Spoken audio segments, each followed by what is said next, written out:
When we think of the Holocaust, we often envision gas chambers. The Nazis shot and killed around 1.5 million Jewish people.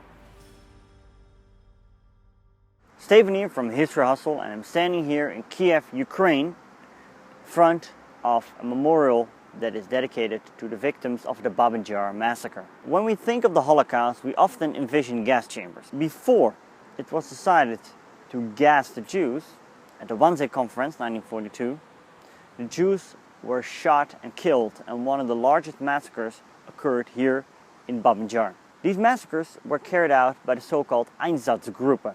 They were under the administration of the SS, and their mission was to move up with the front troops and neutralize unviolent elements behind the front line. After the Nazi conquest of Poland in 1939, they already executed tens and thousands of Polish people. When the Nazis launched Operation Barbarossa in June 1941, they came into action once more. A fact often overlooked is that these Einsatzgruppen were assisted by local collaborators in areas that are today countries like Estonia, Latvia, Lithuania, Belarus and Ukraine. A lot of collaborators helped the Nazis with the mass shootings, ranging from rounding up, transportation to actual killing and burying. Antisemitism was already very prevalent in this region, and also with the horrors of Soviet occupation still fresh in mind, and this linked to the conspiracy theory of Judo-Bolshevism, they were more than willing to cooperate.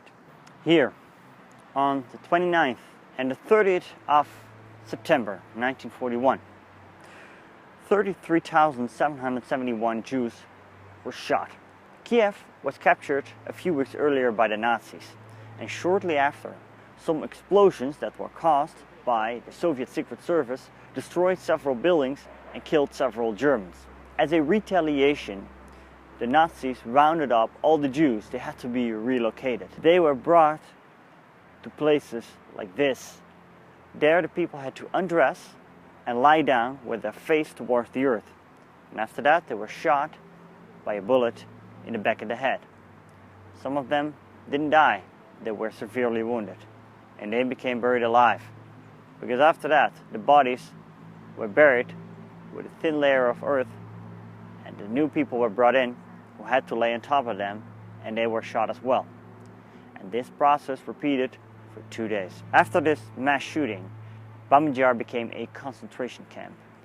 In 1943 the Nazis were retreating, and prisoners had to dig up the bodies and destroy them to basically wipe out the evidence of the mass shooting. But they never fully succeeded in this, and therefore the story of Babyn Jar can be told.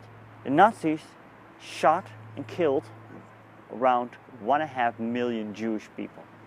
But this was time efficient and also psychologically exhausting for those who had to carry out the executions. So therefore they switched to gas vans, and this paved the way to gas chambers. But that's a story for another time. For now, I would like to thank you for watching. If you have any additional thoughts or questions, feel free to leave them down below. I'll see you next time.